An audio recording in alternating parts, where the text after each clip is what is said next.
Let's get started with the content creation talk. So this is kind of the first run of Dynasty Creator is what we're calling it for now. I had been calling it Dynasty Different, but that just ended up being a collaboration show where we just talk Dynasty, but we both are passionate. Yeah, we're both passionate about content creation.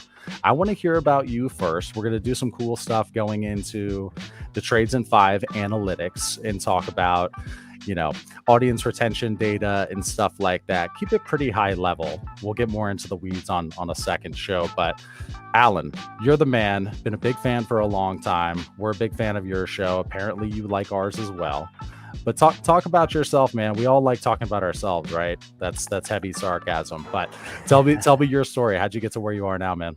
And by the way, I'm not only am I a fan of Dynasty Trades and what you've created over there, and let's make no mistake, you've created something, right? You brought something to the marketplace that wasn't there before. It's appointment viewing for me. I'm there when it just goes live. So, just like you, man, I worked a regular job, and then I was doing podcasts for like my leagues, right? Like going back like 7 years ago. And, people liked them because I'm talking about their team. I didn't crap on them too much. And then, I was writing my rankings on message boards and just getting that, I was at my cubicle when I lived in New York, just more, I think like 90% of my day was just going through my dynasty teams. I barely did any work. Once in a while, I would pretend like I was doing something, just like everybody. I mean, this sounds familiar, right? I mean, this is for sure, 100%. Yeah, so nothing unique there. I was a caller on the radio show, RotoWire's radio show. I'd call in all the time. I would call in with bits, not just like, hey, who should I start, this guy or this guy? I'd call in with like these fun little bits, and then I became like a regular a regular caller to their show. I wouldn't call every week, but every few months. Oh, this guy's on the phone. He's got a creative bit. So that's how I got my in with RotoWire. But before that, I would also call into. You're aware of the Dynasty focus company Roster Watch? Roster Watch, I've heard of it. I've heard of it. There are a lot of companies that sound similar, but yes, Roster Watch I've heard about. Yeah. So rewinding a little bit, I'm sorry, I went a little too fast, and I'll be brief here. Is that I had a buddy of mine that I went to college with that started a DFS company about 10 years ago called DFS Army. Right. He actually was on the draft that we did together on SiriusXM, you and I, Clay. Yeah, the other day. And then, so he would have me, he'd give me a small amount of money to write some articles, to go into his Discord and answer all the start-sit questions. And that was about maybe 5 years ago, which parlayed into working for Roster Watch, writing about 3 articles a week, doing some videos, terrible videos, by the way. And then they got better after a while. Yeah. Have you ever looked at some of your old videos, Clay? Oh yes. And I did before tonight too. So yeah, it's fun to do. A little gross, but pretty fun. You get the douche chills, right? Yeah. It's bad. And I'm actually in a bad lighting situation today. I'm down in my basement. Don't like it down here. I've got my office dialed in upstairs, but it's gonna be a little late. So for marriage sustainability purposes, I'm down in the basement recording tonight. Clay, you look sexy tonight in this lighting. Just telling you. Yeah, very hot. Clay's a hot guy in this lighting. Are you? So wait. Now you see, this is what happens. We start getting off track here. Yeah. Are you? I've seen your office. Are you going to start like making it very podcasty? No, I mean it's super small for one. But I got it dialed in terms of making the background darker to kind of, frame me in a little bit. Got a banner up there, but it's I'm going to take a picture and put it on the overlay somehow. But you got to see my setup, and everybody has their own unique ones. You've got like the killer mic arm and stuff. My laptop is right now resting on a couple puzzles, a Monopoly box, and a Scrabble box or something like that to prop up my laptop, which is my camera. So yeah, we do it big here. That builds character, though. That builds character. Yeah. I, before you get right. I mean, look, basically, this is my podcast studio, but it's just a couple, colored lights, and I put a fake tree behind me here, Yeah. I mean, it looks good. Yeah, you make it work. It looks like I call it the Playboy Lounge, in here. There you go. Or the champagne room is a better way to. So long short was just out there, just doing it for fun. Roster Watch hired me to do some articles and some videos for them, just as I was still working, so I'm doing it like as a side hustle. And then, I would put together all that video content that I did. And I would go around to all the big sites. I looked at Football Guys. I looked at RotoWire. I was just like seeing what they were up to. And what I noticed was RotoWire just didn't, their YouTube page was non-existent. It was like, just what a bad YouTube page looks like. I love the brand. I love the company. I love all the personalities. And I was a caller to the show. So I sent everything there, said, hey, I could do this and do all the YouTube things and the content. And they said, no, we don't need anybody. We're not interested in this. And a year went by. So I continued to work for, Roster Watch and do a little bit for DFS Army and just kind of, saying like, hey. Did you continue to call in? All the time? With your bits still? And yeah. all? Oh yeah. Good I did like man. a year end, like stayed on brand. Yeah. I mean, I love doing it. And I said, hey, if you ever need anybody, this is what I could do. And then, long short was a year later. This is right before the pandemic. They said, hey, let's try this out for a 3-month thing. We'll give you a small amount of money to do a 3-month thing. And I was able to take the YouTube page from, I think it had like 300 to like 3,000 pretty quick. And then 3,000 to 10. Yeah. And then before you know it, I was helping people. I redesigned their whole like workflow with podcasts and StreamYard, all the stuff that right now seems like, this is like what we do. But pre-pandemic, not a lot of people knew about the StreamYard and things like that. And that's true. No, that's definitely true. And I guess before we get into, I'm going to pull up some graphics and stuff on my end, and we'll look at trades in 5. I'm looking forward to showing under the hood a bit, but. What was I going to ask you? What were you just talking about? I literally just lost my train of thought. About how building YouTube, when RotoWire, I sent them a whole bunch of stuff. Good Lord. It's funny. When I was on with Alan at the first time I was on him with him in Sirius, I totally drew a blank. But Alan's a host, so he was able to pick me back up. No, but I was going to ask you, what's your favorite thing to do? Is it graphic design? Is it video work? Is it talking on Sirius? What's your stick? So it depends like what day it is, what month it is. Like I go on like a rampage of like thumbnail design. I'm like, this is all I want to do. I don't want to do any content on air. And then I'm like, okay, I've kind of exhausted that. And I'm like, all right, give me as many radio shifts as you want to give me. You know what I'm saying? Or give me at the end of the day, I like what you do. I like talking to people. I like bringing people from all over fantasy football and content creation onto my podcast, onto the radio show, and just finding out about them. So I love talking to people. So video work, editing comes along with that. It's fun when you make a nice TikTok and it cuts well and it does well, and all these vanity metrics that we jump up and down and high five each other over. That's fun too. And I'm telling you, I haven't done a lot of writing in the last year and a half, but I used to love it, man. 500-word article. Yeah. Love it. I mean, and that was my first love of this thing. RotoWire's been around for 25 years. They were a written thing first that really didn't focus on video till I came along and, they were already doing some video, but really try to push that thing. So favorite is just talking to people, hosting a podcast or radio show. How about you, man? What's your favorite thing that you do here? Is it because you do all the same crap too? Yeah. I mean, I think it's obviously being on with Shane and Scott is a treat, and we have so much fun on our Tuesday live streams like that. That will never ever go away. Our Tuesday live streams, we'll bump them every once in a while to a Wednesday, but that's our rock, right? But my favorite thing to do, honestly, has become like producing videos. So Shane and Scott will record a mannequin chill in StreamYard. My steps are I go in there, or excuse me, I tell my editor, Liam, who's the man, to go in, hey, there's a mannequin chill there for you. So he does an initial cleanup just of the, and all of that good stuff. Oh. And he does it himself manually though? He's cutting. Yeah, he does. He's ultra fast. I used to do all of this on my own, and I was super slow, like the opposite. Is that the opposite of ultra slow?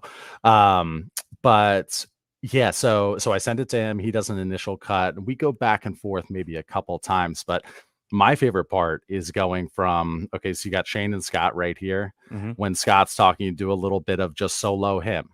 And then after 7 seconds, you do like a slight zoom in with his window just to reset the screen, and then go over to Shane and then show them together. So it's like the production of to where it's almost like they're sitting in a room with one another. So the production stuff is my favorite. It's creating that multi-camera shoot, but just by the editing. Exactly, Yeah. exactly. No. That's the easy way of putting it there, Mr. Allen. Yeah. Okay, so I'm going to switch this overlay around here. Let's see if I can do this properly. Okay, so let's just show a high level look at the analytics of trades in five. So, Alan, we just celebrated our 2-year anniversary. It was like October 16th or something like that. Yeah, thank you, man. Happy Yeah, anniversary. Happy yeah, anniversary. thanks. Yeah, there you go. Yeah, we did a 5-hour super stream on the anniversary day, so that was cool. But let's pull this up here. Good. It looks like it fits on the overlay. So you see the estimated revenue there. I just left it up, man. I just left it up. It's not a ton of money that you make as a content creator when it Right. comes to what you're getting from Google AdSense. There's a super chat money in there, and I've got 2 co-hosts. Right. Yep. So this obviously is not the main source of our income, but it just shows you like, unless you're one of these folks who's Mr. Beast, who's setting out a video of this getting tens of millions. Yeah, you can make a stupid amount of money on AdSense. But anyway, Yeah. so Well, can I jump? I just want to add yeah, tag what's to what up? you said. Yeah, the YouTube revenue, the $850 there, that is just the gravy. What you're doing is you're really trying to build the platform here so you Exactly. can create products, so you can, build sponsorships, so you can build credibility. Yeah, I mean, Exactly. no one's going to survive on just YouTube revenue, like you said, with the exception of, these super creators. But what you're building here is really just sort of like a launch point. It's like a home base for all the other monetary Exactly. opportunities. Exactly. I like to call our YouTube channel like the machine that we built. So you can see there though, in terms of views, and this is all over the last 28 days. So when I pull out my phone and I look at the YouTube Studio app, this is what I'm looking at several times a day. So Hmm. I'll pull down and see if that subscriber number, goes up by a tick here and there. But I'll point out a couple things is, so to be monetized on YouTube, it's 1,000 subscribers and 4,000 hours of watch time. Now, oftentimes it's easier to get the subscriber number. It's the watch time that's tricky. For us, we didn't start doing live streams for a while. We were actually just very short form, 5-minute Hmm. trade shows. So the watch time wasn't immediately huge, but you look at it now over the last 28 days, 32,000 hours of watch time. And I just think of Shane when I see this in the bottom right corner, lifetime of the channel, 585,000 hours of people watching me, Shane, and Scott, which is just So comical. sick. And So 2 sick. million views. Yeah, it's really cool. So, and then the last thing I'll point to is on the views thing there, 28 days saying my hard work paid off. 2 mil. 41% more views than usual over the last 28 days. We just did it. We just did a few more shows. We just did. I mean, it's just volume. Essentially, gave us a lot more reach and views. Yeah. So what I was going to say is that it's great that you look at the analytics, but for anyone, and how I promoted this podcast, as I said, anyone that's either looking to get into this or to podcasting, it doesn't have to be about fantasy football, or that just likes the grind of the grow. What Clay is doing is very unhealthy mentally. Oh, for sure, for Yeah. sure. Do not check it every day. I mean, you can't, because I do the same thing too, but it's just better just to put out that stuff that you love, right? And just keep doing it, and then let the chips fall where they way. Because as you know, there's going to be dips and there's going to be downs, For sure. right? And you just have to, you can't let the highs get too high and the lows get too low with this content creation. But that said, you have to be very proud of what you built there. And I like that how you position it. You said there's 2 million hours of people watching us three knuckleheads, right? I love that. I love that you Yeah. can't believe it. Well, listen, you're proud of this. You built it. You birthed it. For sure. For sure. And the focus the whole time has been content and community. Those are our 2 pillars, always right off the bat, just engaging with the community. And it's genuine. We're not what is it, fantasy frauds. We're in the trenches with our viewers. We have 53 people in here hanging out, looking at analytics of this channel. So that's cool in and of itself. So I love this part of the audience analytics, excuse me. I don't even need to look at this anymore, but it's just kind of cool in terms of a heat map as to when our viewers are online or on YouTube. And obviously you can see there the darker purple is the higher amount of viewers on there. So you would look at that, and let's look at Monday, for example, after 12 p.m. You see it starts ramping up right there. Mm-hmm. What's interesting is the analytics in YouTube Studio. It says that the best time to launch a video is actually more like 3 o'clock for me because it's, excuse me, this seltzer water, this bubbly, man. Yeah, it was on like a That's good that deal, but stuff it's tastes got like me just, syrup. It tastes like that stuff is gross, man. it's ineffective. It's just immediately regret this decision. No, but so it says like 3 o'clock. And I get it, like that's the peak time, but I like to put it up a couple hours before that. I like to drop videos on YouTube around the 10 to 11 mark because I want it to, be there when people get online. Yes. There Yes. is something too, and YouTube has a little blurb like the posting time is not known to affect the long-term performance of your video. That's pretty much the words. But there is something to be said for what's called view velocity. So if your video gets legs right off the bat, so YouTube is going to send Mhm. out your video to a batch of your subscribers or to your 20%, subscribers. right? 10 to Yeah. 20%. Yeah. Right, and it gauges feedback on that, and then we'll push it out more and more, but it is good to have that initial view velocity. So not only just hitting upload and publish on YouTube, but then you've got the tweet ready. You're gonna shoot out the tweet. You're trying to get as much traffic onto YouTube as you can at that time. And if Although, it's a good video, it takes off, and then you yeah. watch the rankings, 1 out of 10, 2 out of 10, you know what I'm talking about, Alan? Yeah, Yeah, but here's my question for you. So you're talking about like tweeting out the YouTube link just to get it as many places as you can. I mean, with right, with what Twitter's doing though, they are. I know you hear like the algorithm. We're going to talk a lot about the algorithm, right? And right. your fight against the algorithm. Um, I think that I look at some of the conversions, like when I put out a YouTube link on Twitter, there's not a lot of people coming over through there, right? I mean, I Yeah. believe that Twitter is suppressing external links, but even then, like think about your behavior, right? And you, whoever's listening to this, right? I see Shane's in there, and is that Shane's last name? Is it Manila? Shane Manila? Yes, yes, it is. That's not what I thought his name. Was. I thought it'd be Shane Hugats. You know, And it's with one N, one L. It's we like, got.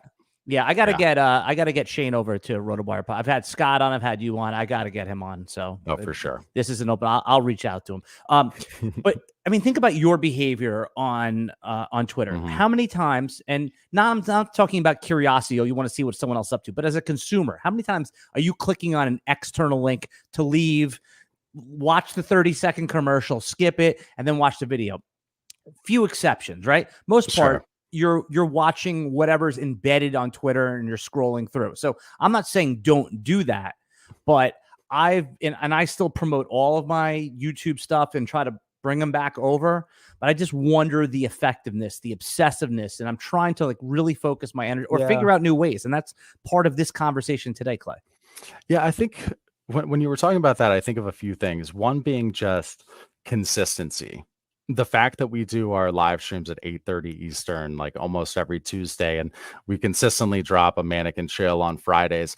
I think just the fact that when something's dropped, we attach a tweet to it. We keep the Trades in Five handle really clean to where it's just like new stuff or giveaways, promos, what have you. But I think it's just, and maybe it's for me too, Alan. Maybe it's a thing where, hey, this is just my process. And I imagine I'm not an SEO stud by any means, but the more you have the words dynasty trades, you know, dynasty trades, dynasty fantasy football with your content and your and links attached, and you've got, your website that's hosting it, there's got to be something with that. And Like even there's if it's got to be some value. Yeah, and even if it's 3 people that come over, right?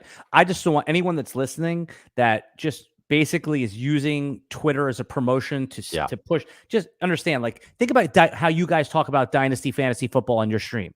Winning is the margins. It's getting that extra 3rd round pick, that extra 4th round pick, so you can later use it to get Gardner Minshew in a spot start at quarterback. That's what the Twitter part is. So I am not saying don't do it. I just want, we're talking to a very broad audience here. So people that have done this and really are neck deep in the YouTube game, and others that are just, hey, how do I do this all? So, really what I was coming back to is good content wins. You can say, hey, I Exactly. posted 10.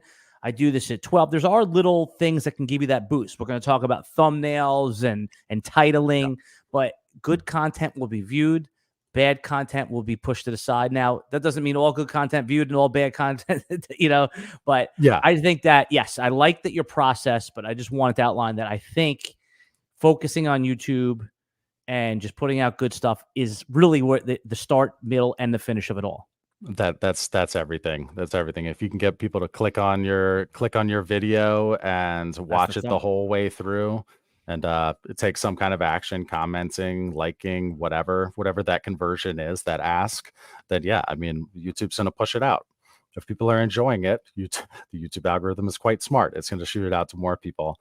So one thing that I do love to look at are the audience retention graphs on an individual basis. So I'm actually going to go back to the other screen.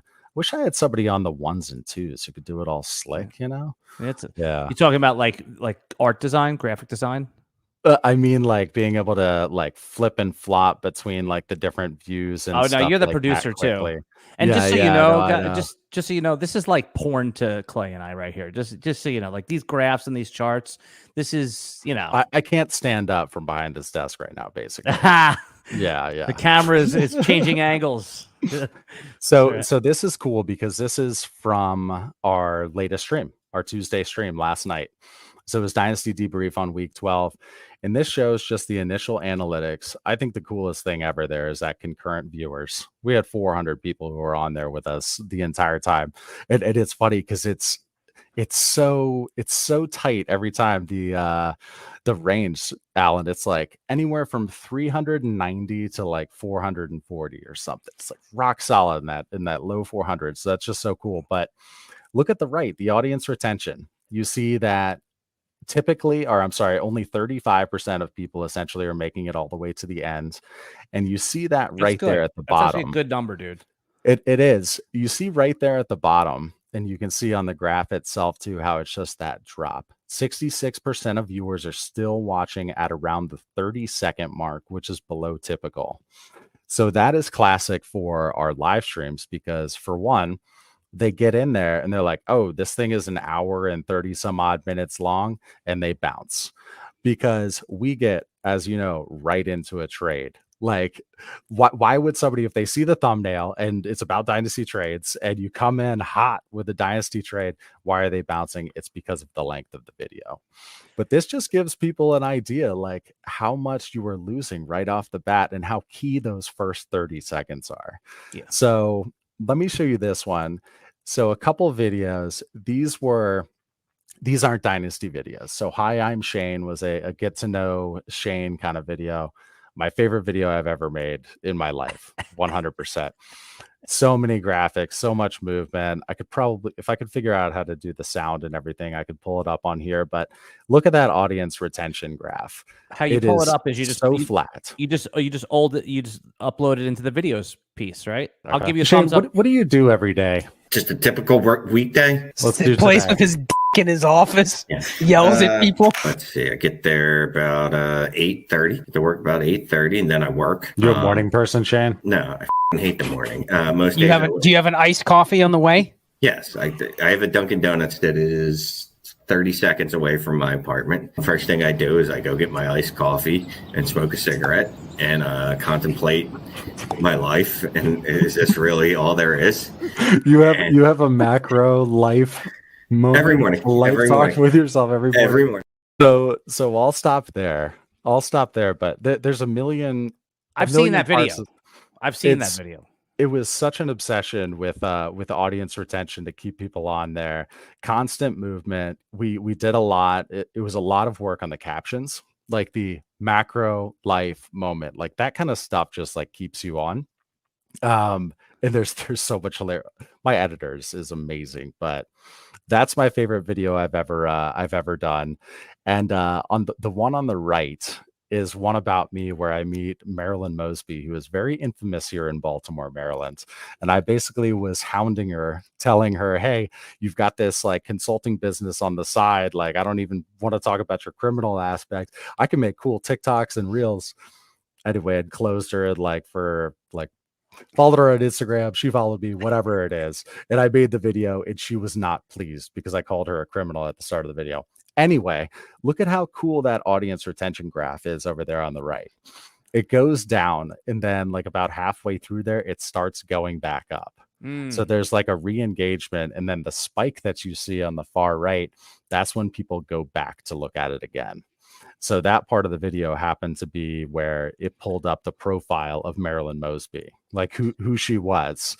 She was a I won't talk too much about it. It's just district attorney here in Baltimore City. So I'm you sorry, were mayor. Yeah, I want to just rewind a second here to you. You were talking about the video that you made with Shane, and now that you played it, I definitely have seen that video.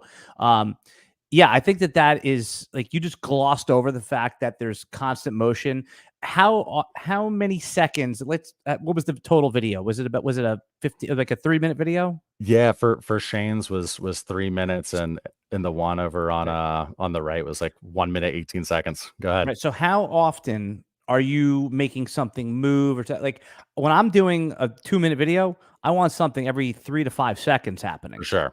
Whether it's a popped caption, Exactly. and the thing that you did there, like with your B-roll, like when you hit the smashing of the alarm clock, you did something that a lot of people use too much B-roll, right? Because B-roll can be interrupting, and what you did was you still had his voice talking while the B-roll was going.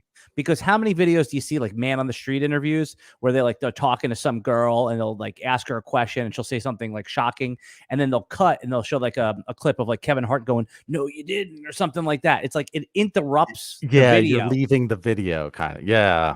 And right. I think what you did there is you B-rolled over the voice, and that's what keeps the viewers connected. Again, this is just nerd stuff that like I connect with, so that's why I brought it to your attention. But people need to go and watch that video for sure. Yep. How are you doing your captions, by the way? Or is he using an auto caption program? Yeah, he uses an auto caption and then does some adjusting himself. But we started getting to where we really try to vary the size of the captions, not just the colors. You can tell which is like the stock, like TikTok, caption system or whatever. But I'm a caption fanatic. That's why I said it. I experiment with different kinds of crazy captions and what's going to work, and basically just what catches my attention when I'm thumb scrolling at night, right? Like, so what I'll do is if I like a video, even if it's like on making cupcakes, I mean, that's not a lot of cupcakes, but I'll save that video and be like, oh, okay, I'm inspired by this. I want to maybe create a caption for fantasy football like this. Yeah, that's the stuff that keeps people. And it doesn't have to be cat. It can be what's keeping me engaged in the video. Yeah, I do this little series. I have to do a couple more of them, but Dynasty Trades in Hindsight, where it's TikTok and Instagram short, just like one thing we did well when launching the channel, one thing we didn't do well. I've seen it. I like it. Yeah, I need to start doing more of that, and hopefully there'll be some stuff to clip from this tonight as well. But I just think it's so fun. I doubt it. Yeah. Probably being a little bit optimistic there, but that'll end up being a different show too. Is Instagram and TikTok, because that is a whole different animal. Well, it all connects. I mean, like the YouTube Shorts is not that different than Instagram Reels or TikTok. I mean, there are nuances and what works on the platform, but it really leads me into one of the questions I wrote down for you: is how I go back and forth on this. YouTube Shorts, for anyone who doesn't know, is a 60-second vertical video. Vertical is like what you get on your mobile device versus, standard YouTube videos, which is horizontal, straight across the normal YouTube. So what is Dynasty Trades in 5? What is your Shorts strategy for the channel? Like, how important do you think it is? Yeah, it's funny with Shorts. And I actually have some data on that as well. But I was slow to get started with YouTube Shorts. Because and this was all in my head. But I didn't want to bombard our subscribers with notifications constantly. They were getting all these shorts and whatnot, but they were working well over on Instagram and TikTok. And it's relevant content that's good and well edited. It's stuff that our subscribers would enjoy. It was just me being like fearful. I don't know. I got to where I was testing it. I guess I should be fair to myself. I'm learning as I go here, and I kind of like to use Instagram and TikTok as like testing grounds in a way. You're a little more protective with YouTube, aren't you? I am so protective over our hammer babies here on this channel. Show it again. Really show the shirt. Show it. Yeah. There we go. So it's just a hammer. Yeah. I love it. Yeah, we've got trades in 5, like hat and stuff too. But I thought of an idea for you guys then, right? Like, how like people always have these. This is a product idea. You can have it if you want it, or you could throw it in the garbage. You know, people have all these disputes, and seeing the hammer made me think of it. Have these disputes in their leagues. They should. In what do you do in real life if you have a dispute? You go to court. You go to Dynasty Court, and someone decides. So, you know, you guys are like a Supreme Court. You're an odd number, the number of 3, and you guys could, you know, drop the hammer. Yeah, well, it would, instead of a gavel, right? You have the hammer. You would wear the big wig, you know, whatever it is, the old school. I'm down. Hey, I'll take more hair. I'll take more hair if you want to throw a wig Who on you me. talking to? Who you talking to? But what I'm saying is that could be a product. You know, we'll dispute your Dynasty lawyer. You know, whatever it is. So anyway, throw that one. I just thought of it when I saw the hammer, the gavel. That was the association. Yeah, so let me pull this up. I had a shorts little thing I created as well. Let me just pop this up. But yeah, so I was doing a ton over on Instagram and TikTok. We still do a lot, like at least one a day. Every once in a while we'll miss one, but we'll do 2 in one day, but posting tons and tons. Well, I decided that I was going to start doing more shorts, because for those listening who don't know, one thing that's good about shorts is it pushes it to folks that aren't your subscribers. You're getting reach, viewers that don't have as much exposure to your stuff. Sure, they've seen you when they're, you know, being suggested your stuff, but anyway, it's a new audience. So it's fresh impressions essentially. And even though I just started doing it more heavy in the last 30 days, you see here, I mean, the views went up like, you know, a decent amount. The subscribers only 40 out of our 11,000, whatever it is. But they're working. They're working, driving traffic, and I can tell that they are, because you always know if somebody's commenting like, LOL, these guys are clowns. It's like, yeah, you're new. You're either from TikTok or YouTube Shorts. Thanks for the engagement. Thanks for the engagement. thanks for watching. We'll discuss it on our next live stream. You should join 8:30. Yeah. You know, but shorts was something that is definitely a Dynasty Trades in hindsight thing that I'm going to end up coming up with, because I should have gotten started earlier on that. Yeah, I shouldn't be too mad at myself, but I should have. Yeah, it's amazing though, because I'll take the same, let's call it a 48-second video, and I'll post it on TikTok, and then it'll just say explode. 10, you know, for us, like, you know, we've done videos that go of 10,000, 50,000, 150,000, and then 200. You know, like, so, you know, but we'll do a video, just say that does 10,000 views on TikTok, that same video, 300 views on YouTube, right? It's just the audience is totally different. The experience is different. And there are little nuances that work on these different platforms. And the only way you learn those as a creator is by being on the platform, right? I mean, exactly. You know, it's, by the way, I'm curious, do you guys create any content? This is going to sound odd, for LinkedIn at all? No. Yeah. I mean, no, none. Yep. And the reason I even ask it is because I am far from an expert on LinkedIn, but I looked around. There is no fantasy football content. There's an opportunity. There's an opportunity. I started doing it, and I'm throwing YouTube content on LinkedIn. Is that what you're doing? I'm doing our live streams, right? I'm doing because on StreamYard for you can connect your LinkedIn, and it shows up as a live event. And I start getting people asking us questions like, you know, I'll have 4 live viewers. I mean, you know, we'll have whatever we have on the other platforms, but 2 live viewers on LinkedIn, or somebody that knew me from the past. And I put our product link, you know, for our products, our draft kits, cheat sheets, things like that in my bio. And, you know, the free trial, that's a big thing that RotoWire sells, is our free trials, or, you know, gives away. So if people say, you know, I always say, and if you like this type of content, go check out our free trial. So again, you were talking about the margins, right? And it's just, I haven't figured out LinkedIn as far as doing content, but you know, there's an opportunity there. Like it's another spot for sure. It's another spot. And at the very least, again, SEO wise, there's something there. I wouldn't want my LinkedIn connections. I guess there's a lot of old digital marketing connections, but tons of like recent medical sales connections. They stuff. I guess it doesn't matter. They all play Dynasty. Yes, they all play. Well, you know, right. Well, Dynasty is definitely niched down. They all play fantasy. They all play in 10-team, 2 receiver leagues. You know, so yeah. And I'll see if it's gonna let me. I'm gonna download one of our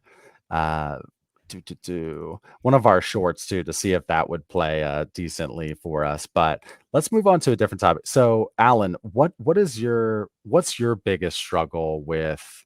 Let's go with YouTube content in terms of getting views, getting more engagement. What are you finding the hardest? So the difference between what you're doing and what I'm doing is that you're making your own content exclusively, right? And then, when I say your own content, it's your own company, and you're handling like one or two creators, right? So you, for more or less, when I say you handpicked them, you sought out Scott and Shane because you liked what they did, Yes. and you're making content that is like it gives you fire in your belly, right? So what I'm doing over at RotoWire is there's other creators there, and I all think they're very talented, but it's such a wide range of creators, and they're not as interested in growing YouTube as they are in some of them, as like they're more like writers. They love the YouTube, they love the engagement. So I have less creative control. So I'm now into the editing world. So and it's reflected in the numbers, because I know some of the nuanced things that you do for YouTube, and you'll see like some of their videos that they do, we're at a certain level. And then like when I'm doing my YouTube nuanced things with the creative, like I know, like, for example, titling in the off season, top 10 dynasty running backs that you need to draft, right? Boring title, but we know it works. Okay. It works. It works. Right. So they'll create a title, in which I have to end up going and fixing, is like, something that's not YouTube friendly. So it's working with like 15 or 20 creators on content that's not maybe necessarily true to me. Yeah. So that's the most difficult thing, is trying to get them to be more YouTube centric. Now, we started a YouTube channel from zero about 6 weeks ago. I said, let's niche out fantasy basketball. And we did all I with the creators that do fantasy basketball. I always kind of push them to the side because our channel's mostly football, and then we switch over to baseball, the RotoWire YouTube channel. Yep. And they gave me a commitment that they would follow all of the YouTube things. I said, let's start this from zero. We got it to 2,000 quick. The videos were getting 10,000 views, 4,000 views. We've leveled off on the live streams that are like 1,500. Sure. So, answer your question directly. It's that the biggest challenge is making people that are legacy in this business to understand new media. Okay. Yeah. Sorry, that was a long answer, but that is, if you could tell, that's been inside of me. Yeah. No, that's fair. That's fair. And you have to adapt, and it's yeah, I get it. Yeah. But they're getting better. They're getting better at it, and the channel is reflecting that. How about you? I mean, is it video length for you? Is it, what do you guys? There's been what's going to get you guys to the next level? What's going to get Dynasty Trades and Finds to 50,000 subscribers by the end of next year? We're, honestly, if we wanted to be that big, I think we could be quite larger than we are right now. If we were doing buy, sell, rankings type stuff, we will never do that. It doesn't fit the brand at all. It doesn't fit the brand, and it doesn't fit us. It's not us. It's not how we play. We're all about strategy and whatnot. And just, if we can get our subscribers, our listeners, supporters to just think differently, think about strategy, roster construction, then it's a W for us. So we could be a lot bigger. With that being said, if Dynasty Trades in 5, if I end up trying to make this more of we end up trying to make this more of a network thing, that doesn't mean I can't have my hands in some redraft or some buy, sell Dynasty content if it's still good content, because people want it. People want to. It's fair. I still have a ton of respect for everybody who puts out any content, even if it is the clickbaity buy sell. Yeah, it's not clickbaity. It's getting so. It's not. And it's delivering on what is in the video. Clickbaity is misused, but I understand why you said it. You know what I'm saying? Yeah. Clickbaity is. We were jokingly was going to make my next video called the Epstein client list. And then when they get there, we'll just talk about fantasy football. That's nice. Clickbaity, Yes. Back in the day, all you have, if you want people to click on your video, all you got to say is 10 ways guaranteed to get you girls, or guaranteed to get you $1 million. But right. Listen, titling, there's a reason why this stuff works. Right now, at the end of the day, you showed all these analytics. People they'll give you a chance if you have a good title, or a title that works, a good thumbnail, but that only gets you the door. That's the curb appeal. right? When you're buying a house. Then you get Exactly. inside and there's paint rotted all over the place. There's dog piss on the floor. You're walking right out, right? There has to Yeah. be quality content. You can use these. When I do my off-season podcast, Clay, I'll call it top 10 running backs. But what it ends up being is just a discussion on running back strategy. How should we, Right. stuff that would warm your heart. And the other thing you said, and I love that you said this about, we don't need to get to 50,000 by next year because we want the right kind of subscribers. The ones we want depth rather than width. I think that's so important. Yes. And people get caught up in these vanity metrics. Oh my God, this video only got 300, 500 views. Yeah, but those people, man, they were engaged, So Exactly. I really love that you said that and you highlighted that. Yeah, and that's always been a big thing for us is being true to our brand, true to ourselves, but just really building a strong organic community.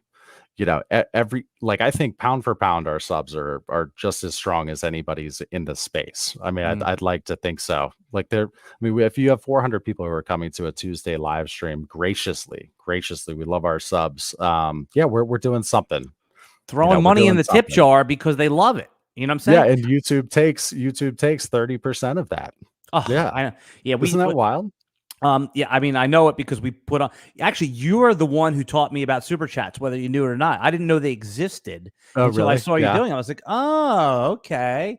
And then I was like, let me flip this on. And then we have a bunch of guys that do a great start sit. Now, listen, start sit is a pain in the neck, but it's a service, right? And if somebody wants to throw $2 in your tip jar, that's awesome, man. To get to the front of the line, right? Just listen, back in the day when we would go to bars, if you gave the guy 20, he'd zip you right in, right?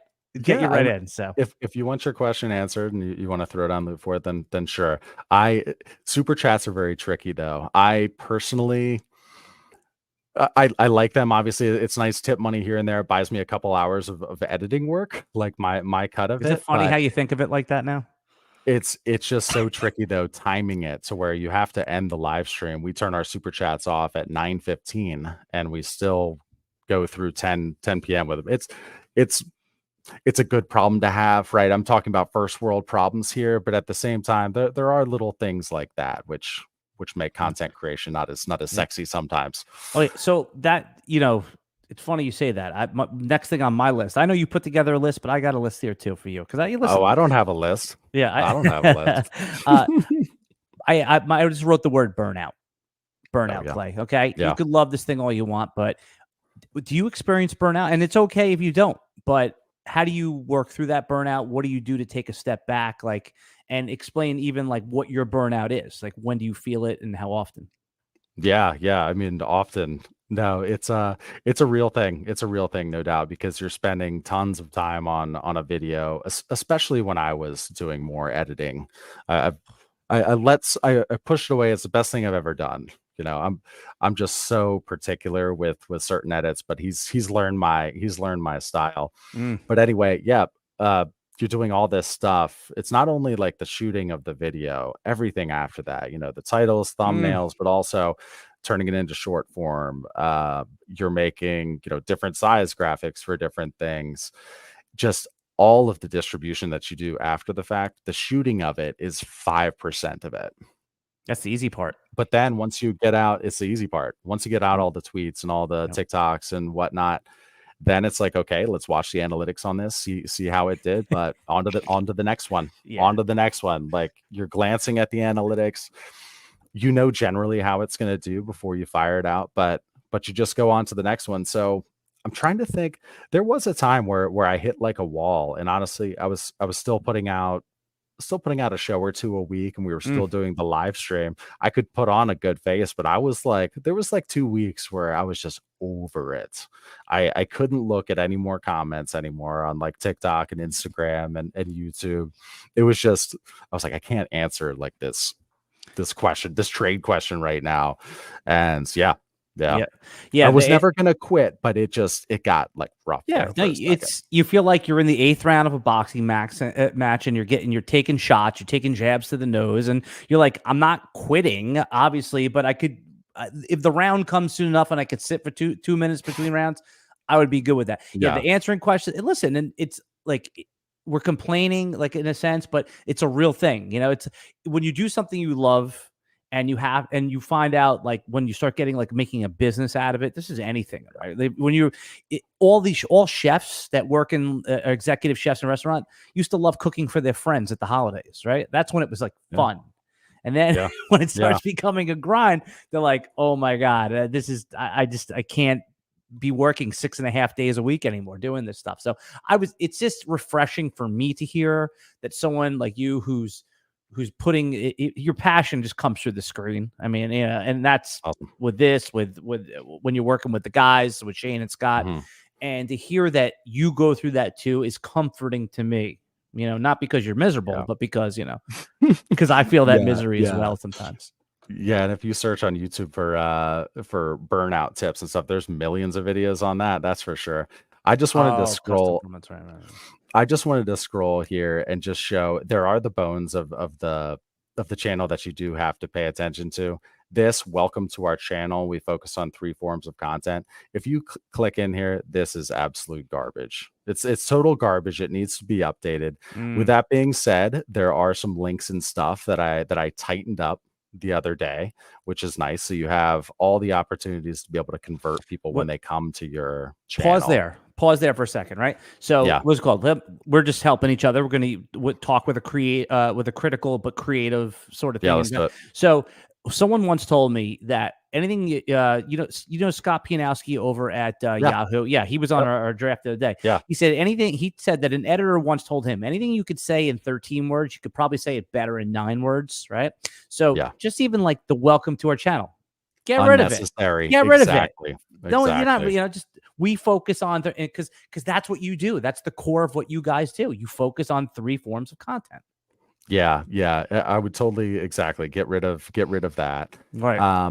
In terms of the setup for YouTube too, just folks out here, if there's anybody in the crowd who's got a small channel and they just are considering the bones of it, you can tweak and customize what you want to be up top, like what's above the fold, below the fold. So videos, live streams, and then shorts. If you do a lot of short form content, you can have the shorts up at the top. But for us, I like to have it videos, streams, and then our shorts down here. And you can see we do pretty well in terms of the views on shorts. Now, what that would be over on the TikTok machine is probably more in the 8,000 to 10,000 view range. And then on Instagram, a little bit more than YouTube Shorts. But anyway, there's a look at that. Let me ask you this, Alan. I love that you guys don't overkill the homepage with the million playlists. I think you do it perfectly. No. You have it done. God, you were about to ask me something. I interrupted. Yeah, no, you're good. So I do have playlists, but I was going to ask you, if I go over to live here, you're a thumbnail guy. I can't stand my thumbnails. They're terrible. I actually like the one for tonight. I think that turned out fine. But I mean, when you look at this channel, like, what are your thoughts? I love to be creative. Okay. Why does Dynasty School stand out? Why does roster review stand? Because less is more, right? I think you're being harsh on yourself with critiquing your thumbnails. It's hard to do, but I think that you need to be 1 to 3 words max on a thumbnail, right? So this is how I think of thumbnails. Thumbnail is the thing that catches your eye, and the thumbnail draws you to the title. Those things usually shouldn't say the same thing. Like, you shouldn't say, like, so you don't need to, right? Right. So, I like your thumbnails, but I think, like you said, less is more, right? Instead of having 2 players, maybe you have 1 player, but 1 big player. Like, look at the one you have with Ron right there, right? It's very simple, right? It's Ron's avatar, and you have the Dynasty Trades in 5. Now, you already agreed that Dynasty Different doesn't really tell you what you're about to see, right? That's just kind of like the show on there. So I like putting like some sort of action word on the thumbnails. And by the way, like I said, I think you're harsh on yourself about saying you don't like your thumbnails, but it's a process you go through, right? It's I mean, you're putting like the branding on there. That's what the playlists are for. So I guess if I was to give you constructive criticism, which again, this is a process that we all go through, is limit yourself to 1 to 3 elements total. And it's hard. I hate the mannequin show ones. I'm gonna do a total, like today I was messing around with graphic design and stuff for like 3 hours, like wait, like spent way too much time doing thumbnail type stuff, but I need to just get after it with the mannequin chill thumbnails. I can't stand it. The chill, I've got like some cheesy icicle action that I put Mhm. on there. I don't And mind then it. It makes sense, you know? it's okay. And whatever. At the end of the day, again, it's all about the content itself, right? Right, but no, wait, But this is an important piece though, because this is how you get this is how you get discoverability, right? And I Mhm. think that you'll look at your thumbnails from a year ago and you'll cringe, right? But that's good. You want to do Yeah. it because that means you've grown, right? If you're looking back at your Yes. thumbnails from a year ago, like, oh, that's what I do now, you haven't grown. And Look at yeah, this one, Alan. What do you think about that one? We traded services. This is my my third favorite video I've ever done. This one's about me too. well, obviously, Me giving out a free roster review for merch modeling, which still hasn't happened. Let me say that. there you go. But that's MJ. obviously you're gonna get the eyeballs in there because you got the blonde woman with the Mhm. breasts and the whole thing, you know. Yeah. Much better to look at than Scott, you know, on a thumbnail. I'm only kidding. Scott's a gorgeous human being. It's a gorgeous human being. Yeah, so Yep. so is Shane. We are quite the motley crew. Yeah, Shane's hot. Shane's hot. Yeah, he is. Oh man, so I haven't even looked at the comments here. We have 42 people still in here joining. I really appreciate you you participating in this first rendition of Dynasty Creator. Yeah, like I I'll said, I just knew it say. wasn't going to be your 400er, but man, you know, I don't. It's the same principle that you're not wanting to do what the fantasy footballers do. You're trying to cast a wide net, not I mean, Yeah. sorry, a deep, not necessarily wide, right? These are people that are specifically interested in your. This is something you're passionate about, right? It's Yeah. on brand a little bit for Dynasty Trades of Five, but it's a little bit off, and you know, you guys, you don't even realize what you're doing right now. What you, Scott, and Shane are doing is you're inspiring someone else to do podcasts. Hey, I want to do what they do. A whole bunch of copycats are going to show up. And by the way, that's a good thing. That's a good thing. That's a good thing. You know, we imitate those who, like when I first started in podcast, I just sounded like the guys that I liked. Right. Sure. I was doing bad impressions of them, just like in like traditional radio back in the 90s. How many people popped up and sounded like Howard Stern, right? Yeah. They were doing whatever bad was working. Yeah, well, they were just doing bad impressions because that's what they liked. And Howard used to say to them, like, oh, these imitators. No, they're just doing what they like, and it sounds like him. So you're going to see very soon 3 guys sitting across doing trades. It might be called like Dynasty Trades in like 8 or something. Yeah. Yeah, and we're gonna start doing another 5-minute trade show, because I used to keep it to 5 minutes and 59 seconds at the very longest, and I would cut it right there. But Yep. So we are bringing that back. But yeah, this was cool. I guess last question and advice from you. So this was meant to be kind of an initial high level look and talk about it. Ultimately, I'd like to get to where it's a show. Maybe it's only 30 minutes, but it's just focusing on short form. And then it's like, okay, let's look at descriptions and titles and, where you put your affiliate links and stuff like that. Do you think it should be segmented like that, like nice and tight, maybe 15, 20-minute, like quick streams, or long form? I think you got to go all over the place, right? I think you got to do let the audience tell you. Right. But there'll also be people like, so if you do this, if we do this video stream, just say it was like an hour long, right? And you didn't use as much visual. We were describing it as we were talking to a podcast audience, and then you put it in a podcast feed, right? So there's going to be people that like to do hour long. So there's going to be people that just want to sit for 20 minutes. So I think you got to, like you said, let the audience decide. But just because maybe a video gets 300 views, listen, and they keep coming back. They love it. Yeah. If Nick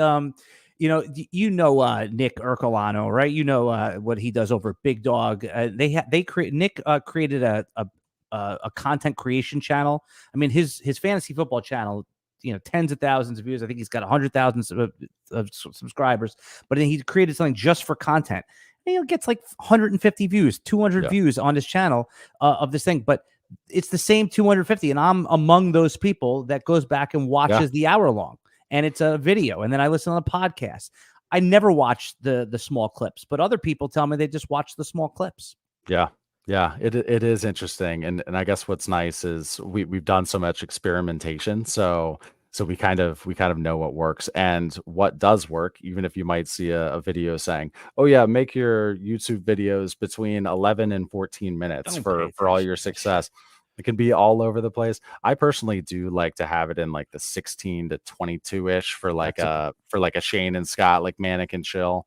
And then our live streams though do quite well, even though 35% of people make it through. Yeah, but they're two different shows. One is meant Right. to engage audience and have interaction.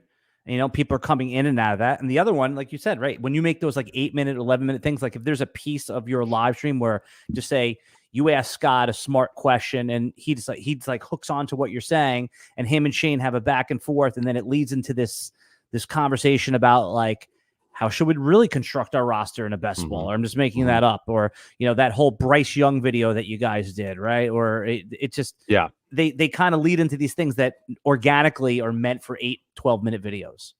Yeah, and I think one of the best moves we did, if we're gonna pat ourselves on the back, but the last super stream that we did on our 2-year anniversary, we had Ray G on, who we're partnered with from Destination Devi. Yeah. Go check out destinationdevi.com. Check out those tools. No, but yeah, he came on and it was just a State of the Union on the 24 class, and I took that section from the stream, gave it to my editor, and we went back and forth a few times, and it turned out to be an awesome video. And obviously YouTube likes the 2024. Everybody wants to see 2024 picks. So that video crushed, and it got us our second most subscribers from a single video in the history of our channel. Number one was a Bijan video where the title and the video delivered, but it said, "Don't draft Bijan." We're talking about how teams have no business taking Bijan Robinson if it's a bunch of trash cans. You're just going to waste them. So, which by the way, I think I remember hearing that video, and it's funny because I did a video, draft Bijan. It's like, you can any side of it. Yeah. You can hear any side of any argument on here, which is fantastic, man. But hey, before I do want to say something to you here. I think you got, obviously, I'm a fan. You guys do a great job, but I really appreciate all the details and the nuances that you put into this, Clay. And anyone that wants to get this, Clay's channel, the Dynasty Tracer 5, and the graphics and just all the little things. That's what I mean. Don't think like you have to get there. Clay has perfected this, or he's perfecting this on his journey right here. So, yeah, I just think that people are paying attention to what you're doing, Clay, because you're putting so much attention to the detail. And I want you to know all those nuances as a fan, as a fellow creator, someone's doing this stuff. I thank you, man. You're a big part of my week, all three of you guys, and I love what you're doing. I appreciate that, man. No, that's awesome. It's a lot of fun, and that's what's going to be fun about this show, and just Dynasty Trades in 5 as a whole is we're just all growing together. We're all learning every single day, just on a different level, I suppose. But yeah, I hope people go into the comments and are like, "Oh, you're totally wrong on whatever you said here." I hope that's the case, because honestly, you can find a lot of different answers for a lot of different things about the YouTube algorithm. Just make sweet videos and engage with the people if they talk to you in the comments. Yep. You want to hear a couple of the subjects, so we'll hit them on another time, or when you come back over to my show again. And by the way, you were really, I know you thought you got nervous on the radio. You said you did. I did. But you were awesome. The producers loved you too, man. The first time you came on, and even during the draft. But when I used to go on the radio for first, I used to get nervous too. It doesn't feel like now you're on your home base. You have your graphics. You're cool, but it is a little like hamana when you get onto the. It is, because you're on Sirius satellite radio too. There's a lot of people listening. Yeah, no, it's totally. I'm with you, and you want to do good, right? When you're on someone else's show, you want to perform, and you fit in. You did great. You did fantastic. So here are some of the topics: optimal length. We talked about editing versus live ratio. I want to hit that at one point. Yep. What else I have here? Timestamps. How important? I get we need them. Don't use them. We don't have them yet. I mean, that has been on my back burner for God knows how long, but there's only so much time left in the day. Yeah. So this is how I'll give you the one timestamp thing, which again, this is the advantage of having 15 creators creating it. I made it mandatory. You want to be on YouTube, you have to send me your timestamps. I say a minimum on an hour video, a minimum of 6. But if you want to have more pieces of flair, that's fine too. If you want to. It's funny. It's funny with timestamps. They would be more valuable, but I've thought about timestamps for a long time, and there are some potential pitfalls with people just scrolling and they're trying to find like a certain section. Like if we were to section off our live stream, like here's a trade with Mark Andrews and Trey McBride, and people would just go section to section and they're not watching as much of the video, and YouTube's not going to push it out as much. With that being said, I need to get that out of my head because You our do. videos are capped in terms of the amount of views anyway. Like our live streams and all, they'll like peak and kind of live 8 to 12,000. Like it's never gonna get. We're never gonna have a video that's gonna get 150,000 views with our Yeah. content. Well, So I just never need to say make never. people never say never, but I just need to make people's experience, especially our own subscribers who want the timestamps. I need to make it a better experience for them. And The number one negative comment, other than calling me a bald asshole on our comment, is usually sorry. I don't know if that demonetizes you there. Sorry, Clay, but it's after 9. It's You're after good. 10 p.m. It's after 10 p.m. Yeah. Where are the timestamps? Like seconds after the video, where are the timestamps? Where are the timestamps? You know, like the timestamps mafia is a real thing, and again, all the things you said about that it might pull back like your watch time, your retention time. I think it makes the viewer experience better. I truly believe that, because I know when if I'm watching how to use a new camera I bought and it's a 17-minute video, I want to go right to the part that I want to go to. If 100%. if you're doing a trade with there's a lot of Mark Andrews trades right now. Right. If you marked a trade on a timestamp, Mark Andrews trade, and I don't even know who it was for, I would click on it. I would skip to that.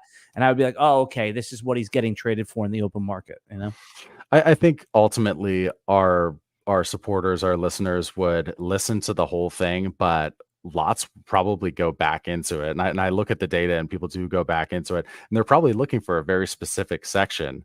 So I'm not going to affect my analytics and hurt my channel in any way. It literally is just a time thing at this point. Like all the things to do, like how do you triage your time?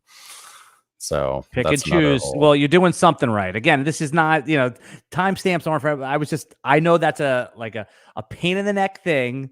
That does it make enough difference for you to invest another? I mean, if to do it right, you have to rewatch the video. But what you can do is just skip every 5 minutes. Okay, what am I talking about? Stamp. Okay, skip another 8 minutes. Okay, stamp. And this way, that calms the timestamp mafia down. Yeah. Look at this terrible lighting. Good call out. I don't know exactly what he's talking about here. In the beginning of our conversation. Oh, gotcha. Yeah. Yeah, so I guess that's it. I mean, we could go we for could another go for time. a while. I have 15 things on here, but again, I wrote what are you doing manual clips versus using AI right now? I mean, you don't have to answer that. No AI. Yeah. I'm sure I could make things a lot easier if I got an AI guy or girl. Yeah. Have you messed around with Opus at all? Opus. Are you aware of Opus? Yes, yeah. I am. I didn't find that it's not great. I didn't find that it grabbed great stuff. It did point me in the direction of a spot on the video where there was something, but I don't need that just because I listened to the whole thing anyway. Yeah. It gives you B+. So for those, again, this will be the last, because I could talk about this stuff wherever we do. You know what I'm saying? I love it, and I don't want to bore the audience. But Opus is an AI tool where it's a great tool. You paste the YouTube link of an hour-long video, and it cuts 15 clips for you. 3 of them are B+ clips. Let's face it, right? Yep. But what you can do with your 3 of your 20 clips that it cuts, and it grades them for you, puts captions on it, all that stuff, is you can, just like a chef in a restaurant, I've used that reference before, is the guys on the side, they make the steak and the chef just throws like the garnish on it. You still need to put that Opus AI cut clip into an editor and still trim off the sides, add a picture, that. So it's not a task it's not a job replacer, it's a task shortener. It shortens your task. But overall, like I said, no one's going to do it like the chef who makes the steak and all that stuff. Shane is afraid of artificial intelligence, so if I start using that, like I don't want him to leave the channel. He's like fearful of robots and stuff. I mean, come on. He's fearful of Scott. You got to think. I'm convinced Scott is AI, by the way. Scott is AI. Yeah.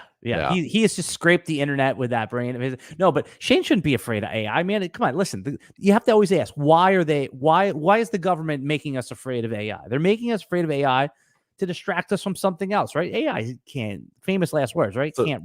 So distracting us from something else that we should be more afraid about than AI. Yeah, like right now they're pushing out that AI is a threat to the banking system, right? It has nothing to do that with government destroyed and inflated our money over the last 5 or 8 Nothing. years. It's AI. Yeah, it's AI. Right. So if they unleash a virus, they've never done anything like that before. Unleash a virus and then it destroys the banking system, and then they can blame it on AI, not that they overinflated money, because the government would never partake in anything that released a mass virus to the world. That's never. Oh yeah. Before. Oh yeah. Never. Yeah. Good stuff, man. Demonetized. Right. Well, we will say we've done worse. We will say bye to the few that are still in here. Not few, 36 folks still in here. Thank you for joining, and hope the people who watch this on replay get some value here. We'll definitely do it again. Alan, appreciate you, man. This was a good time. I'm gonna end this stream.